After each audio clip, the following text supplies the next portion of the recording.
DM office जो हम आए हैं, यहाँ के जो आज ज्ञापन देने के लिए आए, जो भारतीय जनता पार्टी के 8 बार के विधायक और मंत्री, उनके द्वारा हमारी सेना की जवान बहन सोफिया कुरैशी के खिलाफ एक अभद्र और उस टिप्पणी को करना जिसे मैं आपके सामने नहीं करना चाहता, ऐसी भाषाशाली इस्तेमाल करना कि जो अपने, मैं कहूँगा कि अपनी प्राणों की बलि देने के लिए देश के लिए तत्पर रहने वाली वो महिला शक्ति कि जिन्होंने पहला आक्रमण व्योमिका बहन व्योमिका सिंह के साथ में और सोफिया कुरैशी दोनों ने मिलकर जो पहला सफल अटैक किया, जिसने मैं कहूँगा कि पाकिस्तान के दांत खट्टे कर दिए, ऐसी हमारी महिला शक्ति को, हमारी बहन के बारे में पूरी सेना का अपमान करना, इसलिए हम यहाँ पर आए कि इसके खिलाफ में कड़ी कार्रवाई होनी चाहिए और इन्हें इस्तीफा देना चाहिए अपने पदों से कि जो महिलाओं का सम्मान नहीं जानता उसे कोई क्या मानसिकता देख रहे हैं। एक तो कर्नल सोफिया कुरैशी, पूरा देश उन पर प्राउड कर रहा था, दोनों बहनों पर, लेकिन इस तरीके की जो शब्दावली है, क्या सोच, किसको खुश करना है?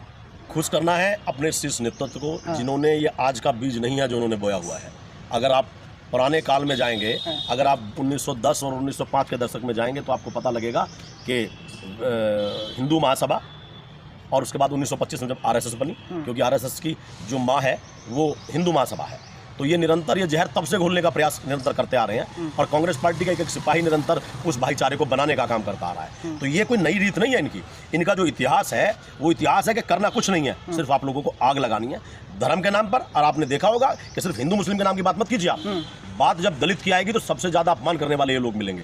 अगर किसी की बहन बेटी की इज्जत पर का मामला आएगा, आप जितने नेता अगर दोषी हैं तो आपको मिलेगा कि 90% जो नेता है वो भारतीय जनता पार्टी के हैं। अगर देश के अंदर मुखबरी करने का मामला आपको मिलेगा तो उसमें भी, चाहे वो काल क्रांतिकारी काल रहा हो या वो आज भारतीय जनता पार्टी का काल रहा हो, उसमें भी जो हाथ लिप्त मिलते हैं वो इन संघियों के मिलते हैं। उदाहरण के तौर पर बताऊं कि उसी एमपी से तो ये व्यक्ति है जो क्या बोलते हैं भारतीय जनता पार्टी का विधायक विजय शाह है, और वही दूसरा व्यक्ति था जो 11 संदिग्ध लोग पकड़े गए और जिनमें आरएसएस का कार्यकर्ता पकड़ा गया, वो भी एमपी से पकड़ा गया। तो मेरा मतलब कहने का ये है कि क्या गुजरात के नज़दीक होने की वजह से क्या वहाँ भी विष घोलने का काम किया जा रहा है कि जो मध्य प्रदेश के बॉर्डर तक पहुँच गया है, बॉर्डर के अंदर तक पहुँच गया गुजरात से, ये निरंतर जहर घोलने का काम गुजरात से हो रहा है। इन लोगों को जब तक नहीं भगाया जाएगा देश का अमन शांति। क्या भाजपा के कुछ लोग हिंदुस्तान के मुसलमानों को भी उसी नज़रिए से देखते हैं, उसी आतंकवादी की नज़रिए से देखते हैं? मेरा मानना ये है कि भारतीय जनता पार्टी के लोग सिर्फ मुस्लिम समुदाय को राजनीति में अपने वोट लेने के लिए इस्तेमाल कर रहे हैं। इसके अलावा इनका कोई दूसरा कार्य नहीं है कि जिससे ये कहीं भी उनके लिए कुछ अच्छा सोच रहे हो।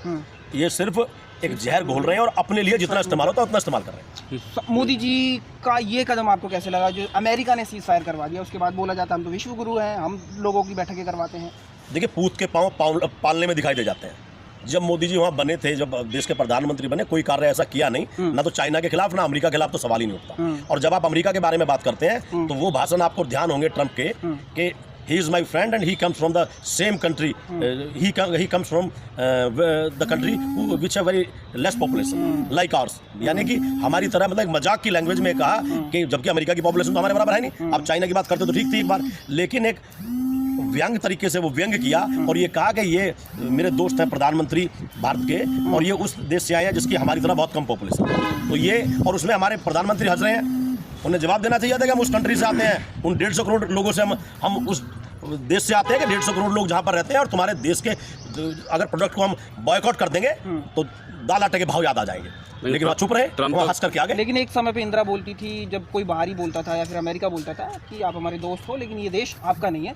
मोदी जी इस सीज फायर को कैसे मान गए और कैसे हजम किया जाए इस चीज़? देखिए, आपने वो याद दिला दी मेरे को इंदिरा जी वाली, और जब इंदिरा जी वाली आपने बात याद दिला दी तो उस समय पे अमेरिका के जो राष्ट्रपति थे वो निक्सन जी थे और नटवरलाल जी इंदिरा गांधी जी के पूरा कार्य देखा करते थे।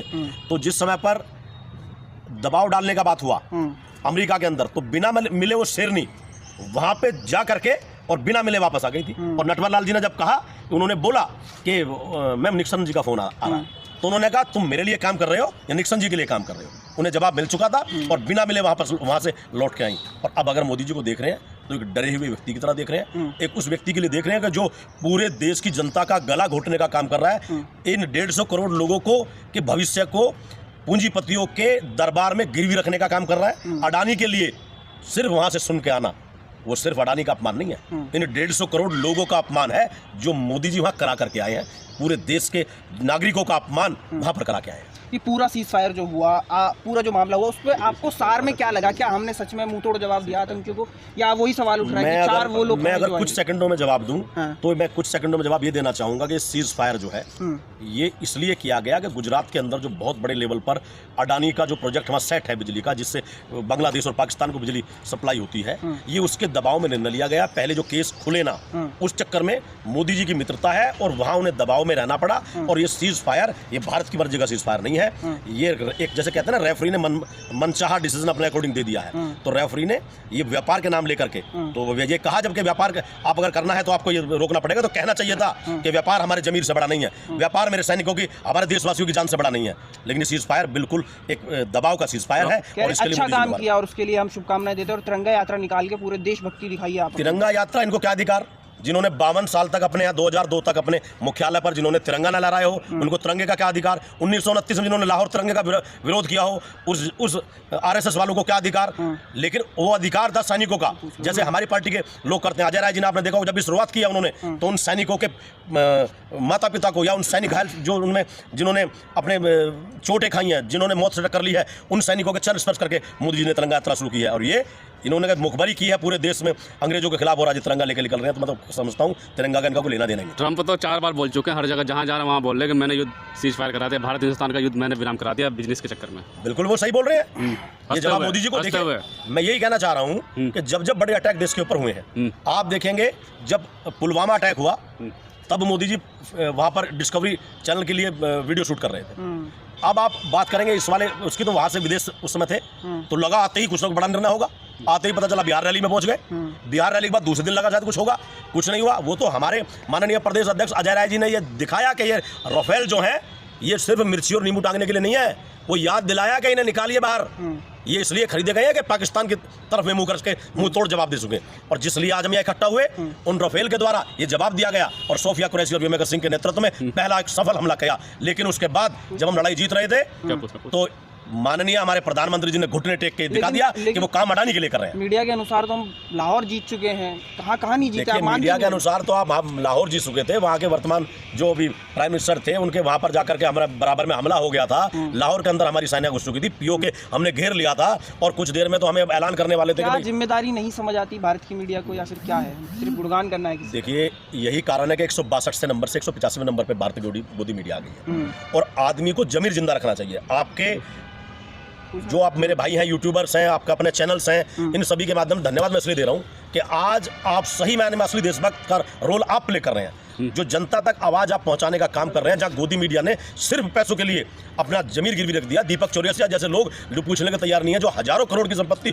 जिनके पास हो गई है, वो कैसे हो गई है, वो जमीर बेच करके हुई है या अपना जमीर गिरवी रख के हुई है, वो आज तक जवाब नहीं दे पाए। तो मैं लास्ट सोफिया कुरैशी को आतंकी का बहन कह देना, ये कहां तक सही? ये आतंकियों के भाई हैं खुद, ये उन सेना के जवान को कैसे बोल सकते हैं? जवाब दे तो रहे हैं। सब लोग हम इकट्ठा होकर के आए हैं, जो उन्होंने अपमान करने का काम किया है, मुंह की खानी पड़ेगी। और इन्हें थूक कर चाटने की आदत है, मैं आपको बता दूं। आज तक जहां जहां इन्होंने किया, पहले उन्होंने थूका है और फिर उन्होंने चाटा है। वैसे थूक के तो चाट चुका है, वो जो विजय शाह है वो थूक कर चाट चुका है, पर नहीं ऐसी जरूरत ना हो किसी की भी सेना के ऊपर आरोप लगाने की, क्योंकि वो बहन जो सोफिया कुरैशी है उसने कहा था कि भारत आतंकी का कोई मजहब नहीं होता, और हम उनके देश में घुस के पाकिस्तानियों को एक आतंकवादियों को उन्होंने कहा क्या, पाकिस्तानी एक आतंकवादियों को हम उन्हें हमला करेंगे, निस्तनाबूद करेंगे, और उन्होंने हमला करके जवाब दिया। लेकिन सवाल ये भी है कि कर्नल सोफिया के पीड़ित का बयान है, परिजनों का बयान है, उन्होंने कहा कि हम कार्रवाई चाहते हैं, लेकिन मोदी और बड़े नेता हैं वो चाहें कि उन पर कार्रवाई करेंगे नहीं करेंगे। ये कार्रवाई इनकी एक स्ट्रेटजी है भारतीय जनता पार्टी के लोगों की, अपने लोगों को तो जेल मत भेजो, चाहे वो बलात्कारी भी हो। कुलदीप सेंगर भी जेल कब गया? जब गया जब एविडेंस और उसके साथ में सबूत मिले। नहीं तो ब्रजभूषण सिंह को आप देख लो, पूरा देश गवाह है, जिसने बेटियों के जिस समय पर बेटियों के साथ जिसके बलात्कार हुए हों और सीधे आरोप हो, और उसके ऊपर बिना कोई सही मायने में प्रॉपर जांच हुई एक तरफा डिसीजन लेकर के वो बाहर रहे, तो ये सोचने की बात है। अपने व्यक्ति को चाहे कितना भी दोषी हो, ये उसे जेल नहीं भेजते। मतलब सोफिया के जो परिजन का बयान है उन पर गौर नहीं देगी सरकार? सरकार को देना चाहिए। आप देखिए पूरे जनता की गौर कहाँ दे रही है बात को। अगर आप देखेंगे सोफिया कुरैशी के लिए तो हम सब पूरे देश के लोग आवाज उठा रहे हैं, जब जाकर के हाईकोर्ट ने डिसीजन लिया है। लेकिन इस पर हम ये कहेंगे कि उनके परिवारजनों के हम साथ हैं, और इसमें कड़ी से कड़ी सजा इसको मिलनी चाहिए, मंत्री पद से इस्तीफा दें।